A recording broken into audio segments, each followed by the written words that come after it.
Okay, so since MMS is currently ongoing, I guess Brian should start. Absolutely. I don't even know what to say. MMS has been working great. This is our 3rd year doing it. Yeah. And all I get is positive reviews. We'd get some negative. We look for negative intentionally in terms of constructive criticism. So we're trying to make it better all the time. And one of our biggest things is the session overlap thing that drives people crazy this year. Last year and the year before is their #1 complaint. I keep trying to come back and say what we're trying to do here is offer you a dessert tray of so many amazing sessions at the same time that you just have to pick one. And you know, that's a great piece of pain to have. It's wipe your tears. I have all these great sessions. You know, we could wipe out some good sessions if we didn't stagger them, or we could go to 4 days, and we're considering doing that. But ultimately, the thing just seems to be a success. It's a sellout this year. That's the first time since we've been doing it. It did fully sell out this time. And we're back again next year in May, for sure, to do it again then. I think one of the things that I've noticed, at least this week, and looking at the attendees that are here, and it's extremely positive to me, and something we could probably labor on quite a bit, but just give it a little tidbit into at least my thoughts on the whole thing. We'll get to that later. The one thing I think that I saw that's positive with the attendees this year is there are specific attendees who have always been diehard tech ed and decided that, you know, I'm going to rah-rah for Ignite the first year because it is tech ed, which it didn't turn out to be. But those people are here this year. And I'm watching the social media waves and actually seeing those people participate there and with some extremely positive information and things. So it's that, to me, I think is one of the proof positive that a community event like MMS or any other community event and not vendor-led event is actually more value, absolutely more valuable than a marketing event. Yeah, I mean, the sponsors are important. We're happy to have them here. And they actually can help our attendees too. I mean, they can make your life a lot better. They can come up with some things, but they're not in your face. They're not the ones who are selling it. We're not doing keynotes. We're not doing some kind of marching you down a sales road before you get tech stuff. This stuff is very technical. Even the sponsor sessions should be pretty darn technical in nature. Nothing's recorded here too. That's our MO. It's kind of private. The best we can do is offer some repeat sessions, but if you miss them, it's gone forever. And so you better consider it a networking event too.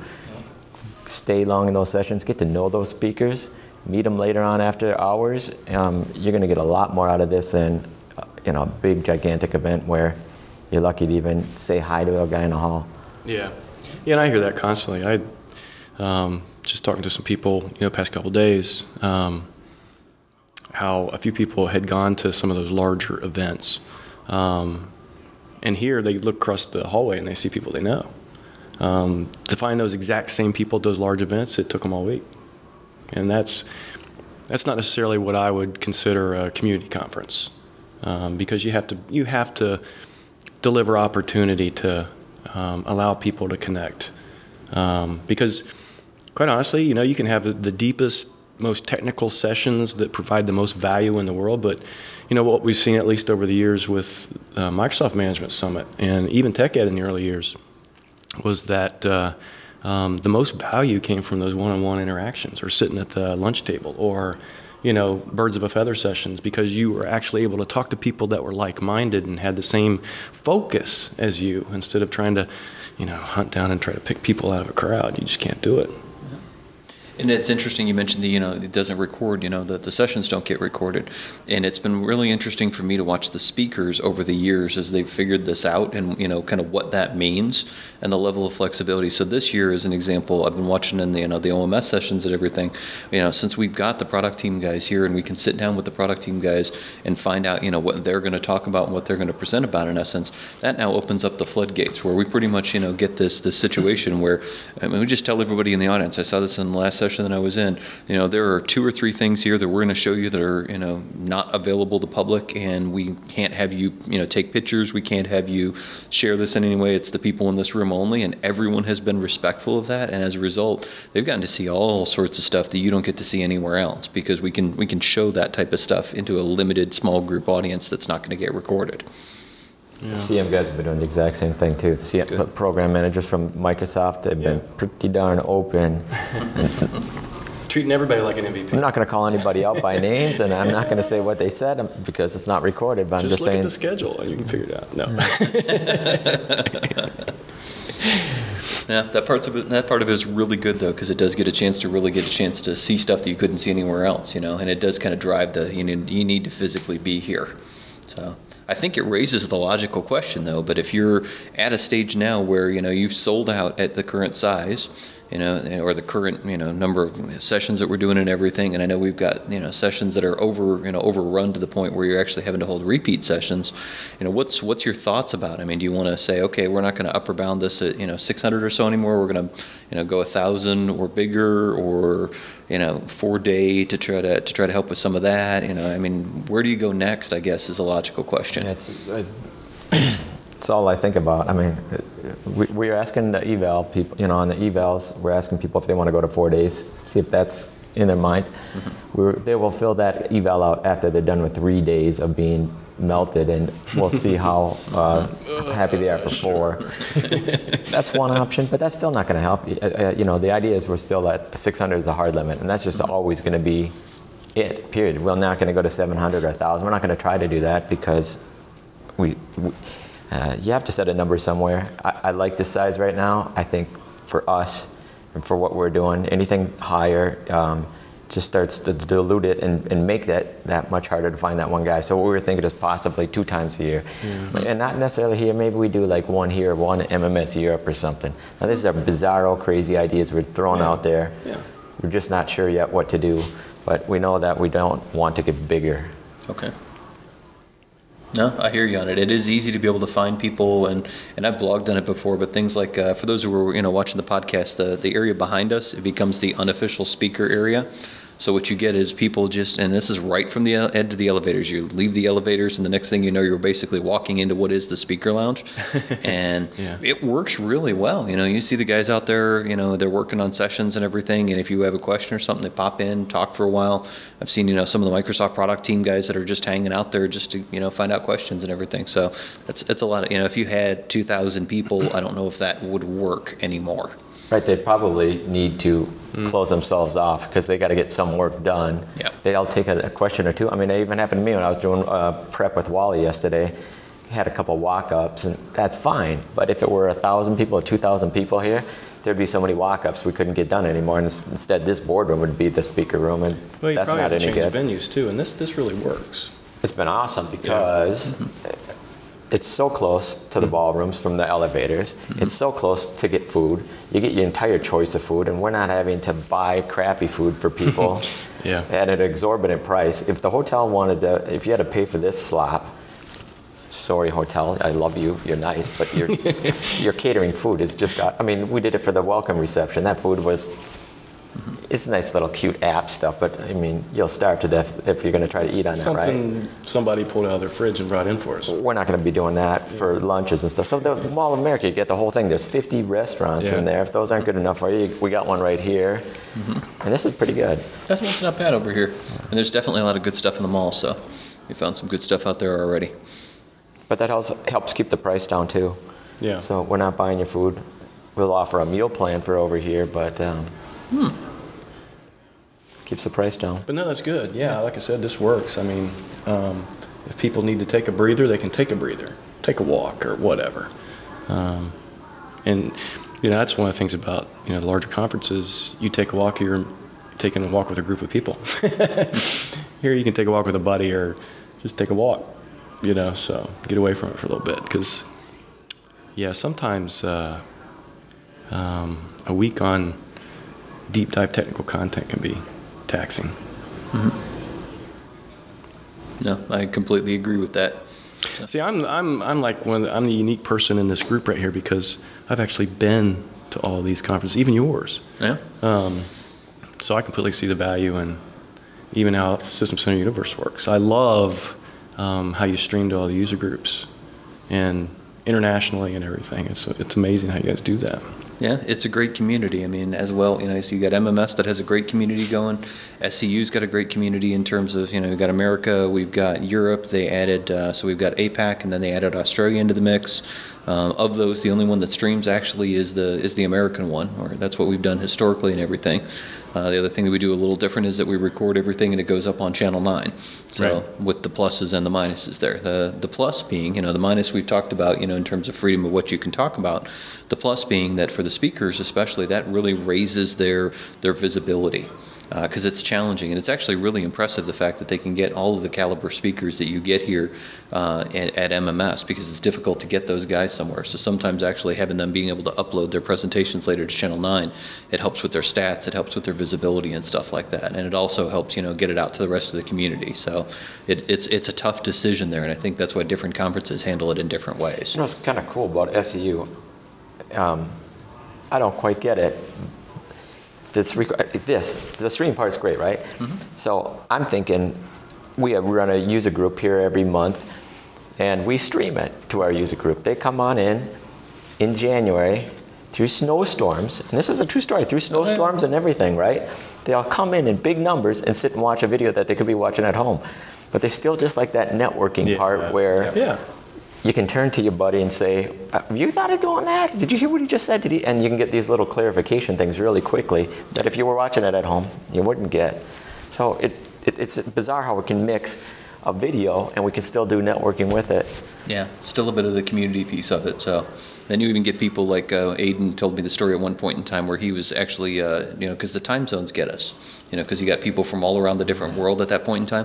So he was driving in his car watching the SCU live stream and actually got busted while he was driving. So, don't SCU and stream and drive, I guess, was something I'd never really considered as a warning that we had to put out there. But it's one of those that, the goal behind SCU when we started it, at least in America, was let's get the user groups together, let's give them one event a year that they know that they can have, that they don't have to worry about sponsors and speakers and all the other type of stuff, and then we'll just stream it for them, and then they've got something that they can build from. So that's really what we were aiming for with it.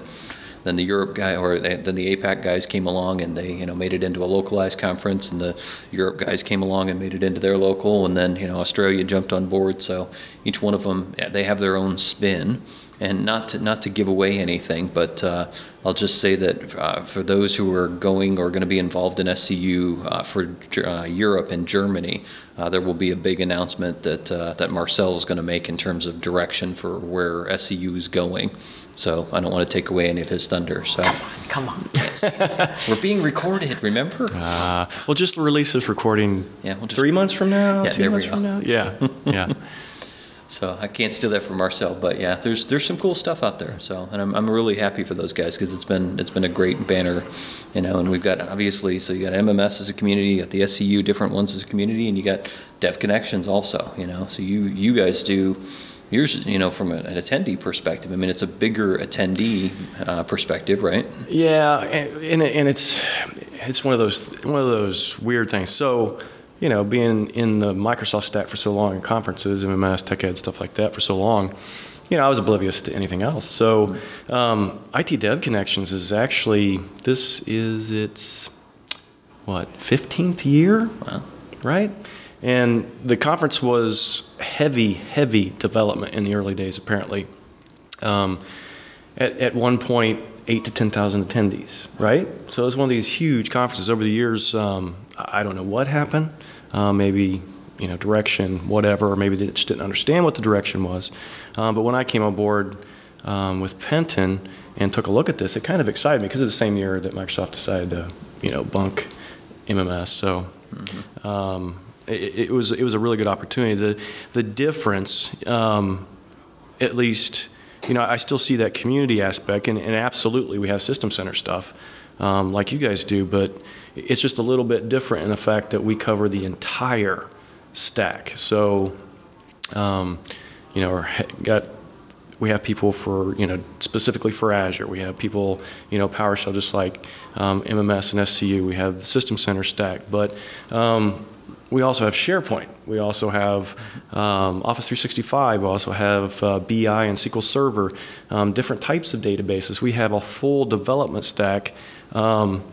and so what you're kind of looking at with IT Dev Connections is kind of the similar community model. Yeah, we may have more attendees, but it's a similar community model, but we're more akin to the early days of tech ed, right? So more of a generalist conference where you can come in with a specific skill set and you can kind of cross-train, go across. It's almost like having 5 conferences going on at once. Okay. And that's the intent. And the fortunate thing, when I came on board with Penton and took a look at that and saw the opportunity there, it's been, the success has been growing every year. And in fact, I joked about this with a certain Microsoft individual last week that I should thank him at Ignite for merging all those things together, because it's actually made all of us more popular. People are looking at Ignite, so those that went last year, obviously conferences, especially, Microsoft has done with Ignite that first year, they merged everything together, growing pains, they're obviously going to get better. However, that first year, I think it left a lot of people with a bad taste, because I think we're at a point and a juncture in technology with the cloud, how it's changing everything, and with conferences and what they need to be focused on. I think we've come to this juncture where conferences actually need to change and kind of go back. Because when I first started in IT,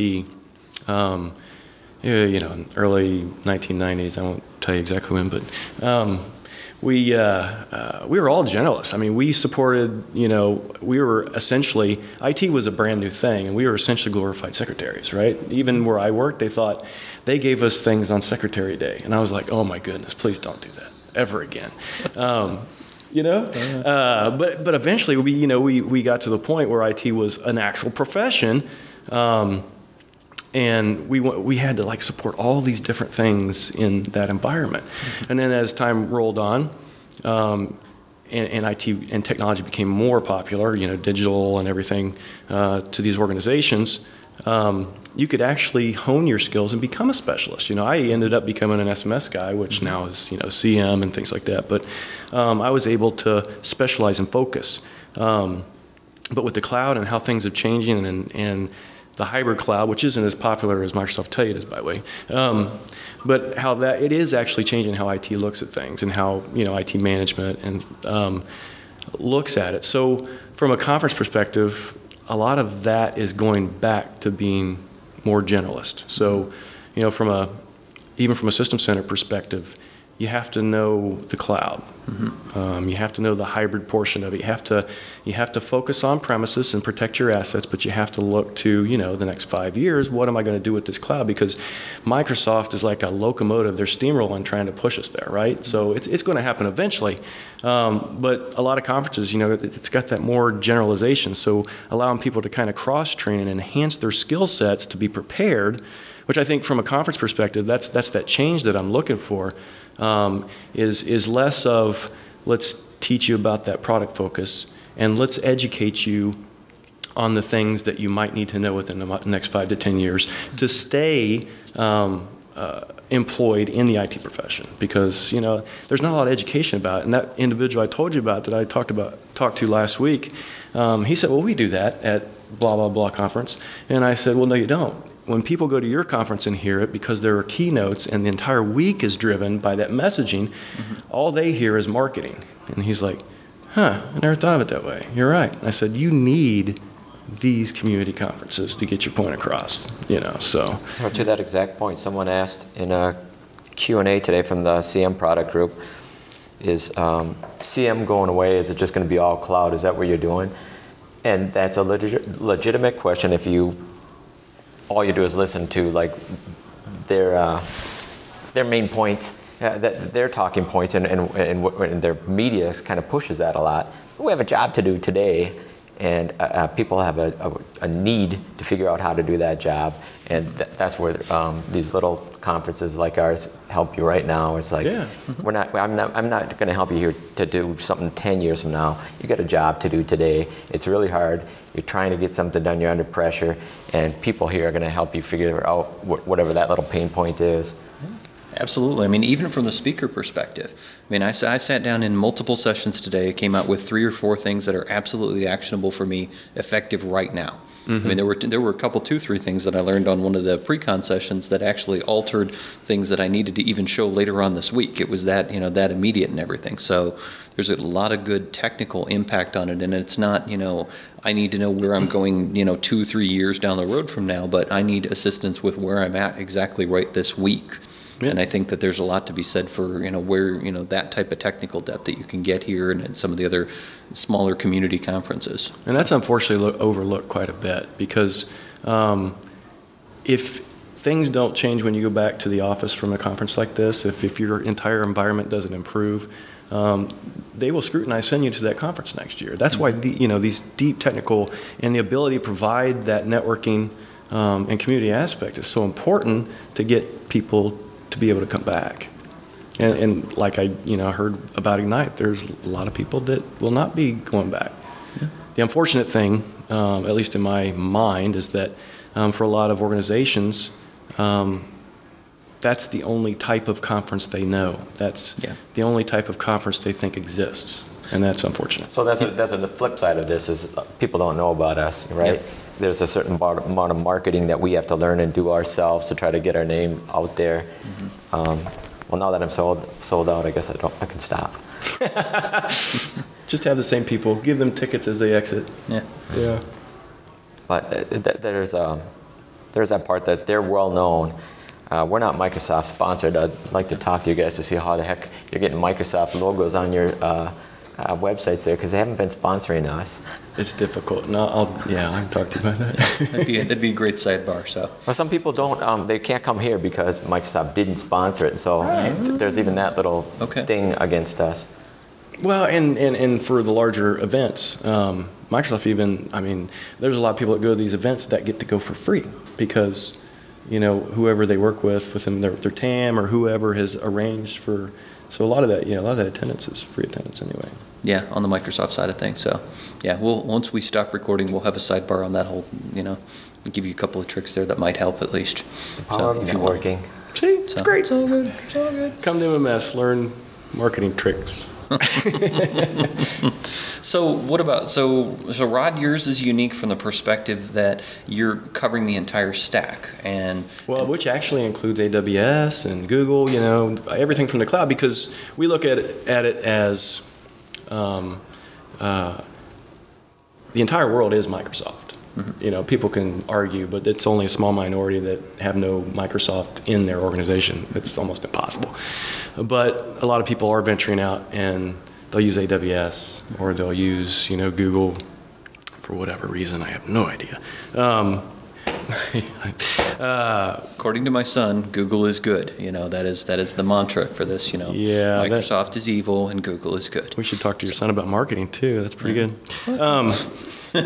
But yeah, we look at it from that perspective. We try to pull in even some of those fringe things, which VMware is not fringe, obviously, but we include that. But you know, some of those. But how do you handle that from a community perspective? I mean, as an example, when you know Ignite started coming up and they're talking about how you pull this all together, you know, and Brian and I were in the room for some of the discussions on that. You know, we threw together some suggestions for how you maintain the community. You know, how you can subdivide that so that people can find each other and things like that. Have you found things that work like that for you within Dev Connections to keep people able to find each other? Not that yours is it's not 40,000 people, right? But, larger mathematically than either of these from a physical attendance perspective. Well, it does have, at least for us, it has a lot to do with size. And I'll be honest with you, we're looking at least from an IT dev perspective, eventually.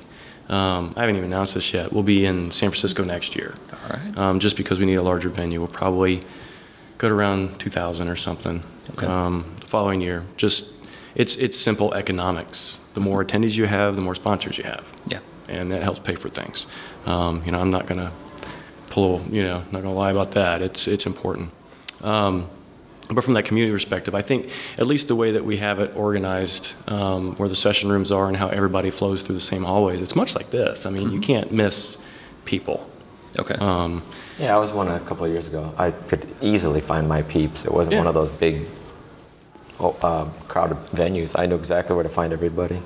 And this year I'm working on another couple ideas. One is a community ambassador program.